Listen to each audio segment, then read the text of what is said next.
આજે international women's day એટલે કે વિશ્વ મહિલા દિવસ. આજનો દિવસ મહિલાઓ માટે, મહિલાઓના વિવિધ કાર્યક્રમો થઈ રહ્યા છે. મહિલાઓ માટે વિવિધ કાર્યક્રમો થઈ રહ્યા છે. અલગ અલગ ઊંચા હોદ્દાઓ પર, અલગ અલગ સારી પોસ્ટ પર બેઠેલી મહિલાઓએ પોતાની પ્રતિક્રિયા આપી છે. અનેક પ્રશ્નાર્થ ઊભા થઈ રહ્યા છે આજના દિવસે કે શું બંધારણ પ્રમાણે મહિલાઓને સમાન દરજ્જો મળે છે કે કેમ? શું મહિલાઓ સુરક્ષિત છે કે કેમ? શું મહિલાઓને નોકરી માટેની સમાન તકો પુરુષને જે પ્રમાણે મળતી હોય તે તકો મળે છે કે કેમ? મહિલાઓ પર થતા અત્યાચાર સામે કોણ અવાજ ઉઠાવશે? દિવસે ને દિવસે દુષ્કર્મના કિસ્સાઓ વધી રહ્યા છે. શરમજનક દુષ્કર્મના કિસ્સાઓ વધતા હોય ત્યારે ગુજરાતમાં અને ભારત દેશમાં શું મહિલાઓ સુરક્ષિત છે કે કેમ?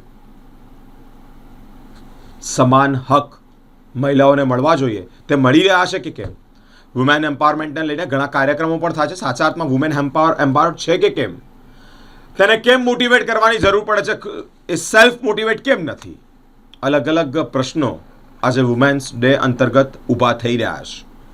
જન્મ આધારિત જે પુરુષ અને સ્ત્રીનો ભેદ છે એ ભેદ મટી રહ્યો છે કે કેમ? એટલે કે લીગ રીતે એને સમાન માન મળે છે. આજે ઇન્ટરનેશનલ વુમેન્સ ડે અંતર્ગત અલગ અલગ મહિલાઓ વુમેન એમ્પાવરમેન્ટ કરવા માટે મહિલાઓને મોટિવેટ કરવા માટે અલગ અલગ મહિલાઓની પ્રતિક્રિયા સામે આવી છે. नमस्कार, मैं हूँ रश्मि सिंह, निका की member. Happy women's day to all. So यही कहना चाहूँगी कि नारी जितना आगे बढ़े उतना ही देश के लिए काफ़ी अच्छा है. तो और आजकल की गवर्नमेंट इतना प्रमोट भी कर रही है नारी लोगों को कि गवर्नमेंट में इस बार बजट पे इतनी योजना आए हैं कि आप उसका लाभ लेके आप भी आगे बढ़ सकती हैं. तो आप चाहे तो ऐप है नेशनल कमीशन ऑफ वुमेन्स, उसमें सारी योजनाओं के बारे में जानकारी दी गई है कि औरतों कैसे लाभ ले सकती है, कैसे एक स्टार्टअप कर सकती है, कैसे एंटरप्रेन्योर बन सकती है, बिजनेस कर सकती है. तो आप उस चीज़ का लाभ लीजिए. जब सरकार आपको इतना ये दे रही है कि इतने ऑप्शंस दे रही है, आपको इतने सारे यानी बता रही है कि आप आइए, तो आप जाइए उनके पास और आप उस चीज़ का लाभ लीजिए. रही बात कि आज के डेट में अभी भी औरत की स्थिति बदली नहीं है ख़ास, लेकिन हमें वो बदलना पड़ेगा और सरकार उसकी कोशिश कर रही है. स्थिति तो है, समानता तो कभी पुरुष और महिलाओं में नहीं आएगी, लेकिन थोड़ा बहुत चेंज आया है कंपेयर टू 10 साल पहले. 2014 के बाद काफ़ी चेंजेस आए हैं. और दूसरी बात यह है कि महिला की सुरक्षा की बात. तो मैं गुजरात में रहती हूँ एंड गुजरात जितना safe city state and specially Baroda city इतना सेफ सिटी है कि आपको रात को 2 बजे 3 बजे भी अकेले स्टेशन जाना होगा तो आप आराम से जा सकते हैं. तो मैं चाहूँगी कि बाकी स्टेट्स भी ये सब फॉलो करें. जैसे दिल्ली और ये यूपी बिहार ये सब में काफ़ी अभी भी डर लगा रहता है कि रात को औरतें अकेले नहीं निकल पाती हैं. 6 बजते ही लोग थोड़ा अलाउ नहीं करते हैं. तो वहाँ भी ऐसा होना चाहिए कि लोग औरतों में डर ना रहे कि मैं अकेले जाऊँगी तो कुछ हो जाएगा, या घर वाले टेंशन में नहीं है कि लड़की बाहर रहेगी तो पता नहीं कैसे रहेगी और क्या हो रहा होगा. वो डर में घर के लोग ना जिए. मैडम क्या कहोगे खास करके जो संविधान है उसके बारे में महिलाओं के प्रति क्या बदलाव होना चाहिए खास करके? बदलाव तो देखो ऐसा कुछ नहीं है अभी इतना खास, लेकिन सारे फ़ायदे मिल रहे हैं. राइट टू एजुकेशन भी है, फिर आपको हर तरीके से हर जगह आप औरतें सीईओ बन रही हैं, स्टार्टअप्स कर रही हैं, लेकिन स्टिल लोग उसमें पीछे से अपने ही लोग कमी निकाल देते हैं कि भैया ये कैसे किया होगा इसने. ये बहुत गलत चीज़ है. वो अपने मेहनत से कर रही है, सब कुछ कर रही है, लेकिन एक पुरुष करता है तो लोग उतना उंगली नहीं उठाते जितनी एक औरत करते तो लोग उंगली उठाते. बस एक ये गलत चीज़ लगता है कि एक औरत आगे बढ़ना चाहती है तो लोग थोड़ा सा उसको गलत वे में लेते हैं कि गलत तरीके से हो रहा है. वो एक चीज़ बदलनी चाहिए, लोगों की सोच थोड़ी बदलनी चाहिए, जबकि अभी बदली है लोगों की सोच। लेकिन आए दिन न्यूज़ में जो हम देखते हैं उस हिसाब से तो लगता है कि अभी भी सोच बदलने की ज़रूरत है। सरकार कितना भी करते तो सरकार के बोलने से नहीं होगा, जब तक आप खुद से नहीं करेंगे, आप अपने मन में वो विचार नहीं लाएंगे, आप अपने आप को नहीं बदलेंगे, तब तक वो चीज़ बदलने वाली है नहीं।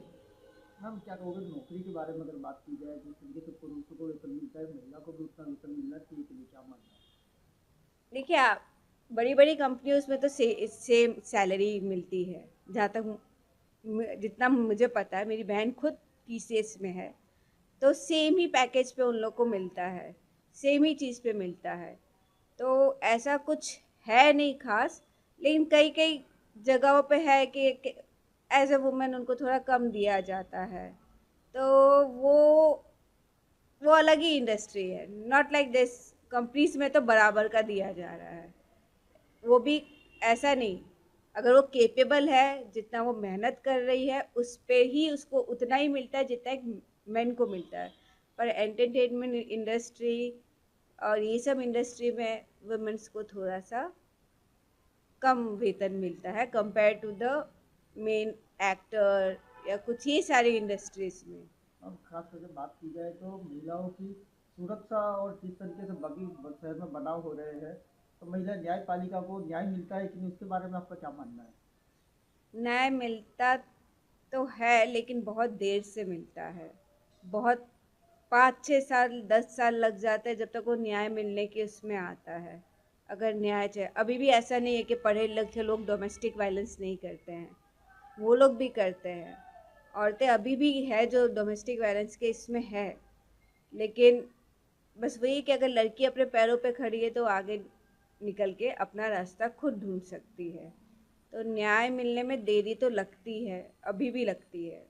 लोग 6-6 7 साल 8 साल घिसते रहते हैं, उसके बाद भी उनको, यानी थोड़ा सा है कि फास्ट ट्रैक नहीं होता है केस मान बहुत। क्या कहना चाहोगे सरकार को, जिस तरीके से बड़े शहर में रेप जैसी घटना होती है, महिलाओं को तिरस्कारों से गुजरना पड़ता है, न्यायपालिका से क्या गुहार लगाओगे? न्यायपालिका से ये गुहार लगाऊंगी, देखिए न्यायपालिका कोशिश करती है, लेकिन वो हर जगह नहीं घुस सकती ना, जब तक आदमी अंदर की सोच नहीं बदलेगा। तो न्यायपालिका सरकार भी कितना ही करेगी, वो तो बता ही रही है आपको, उसके बारे में एजुकेट भी कर रही है। लेकिन जो राक्षस अंदर के लोगों के अंदर, कुछ कुछ लोगों के अंदर राक्षस बैठा हुआ है जो आदमी के अंदर, उसको घर घर जाके कैसे सुधार सकते, वो तो उनकी ही सोच है। ना वो 2 साल की बच्ची को छोड़ते हैं, ना 60 साल की बूढ़ी बूढ़ी औरत को छोड़ते हैं, तो वो तो सोच के ऊपर है। न्यायपालिका आपको बता सकती है, पर सोच आपको खुद बदलनी पड़ेगी। तो मैम एक लास्ट सवाल, ये खास करके अभी जो महिलाएं हैं, अभी भी लोगों को ऐसा लगता है कि महिला बाहर निकलेगी नौकरी करेगी तो कुछ गलत करेगी। तो ऐसी जो महिलाएं हैं घर में रहती है, उनके घर वाले नहीं निकलने देते, उनका सपना नहीं पूरा होना पाता, वैसी महिलाओं को आज वुमेन्स डे पे क्या सलाह देना चाहोगे, उनके परिवार को क्या कहना चाहोगे? देखिए, अगर बीइंग अ हाउसवाइफ भी एक कोई बुरी बात नहीं है, कहीं से भी। एक हाउसवाइफ पूरा घर चलाती है, वो 24 घंटे अनपेड जॉब होता है।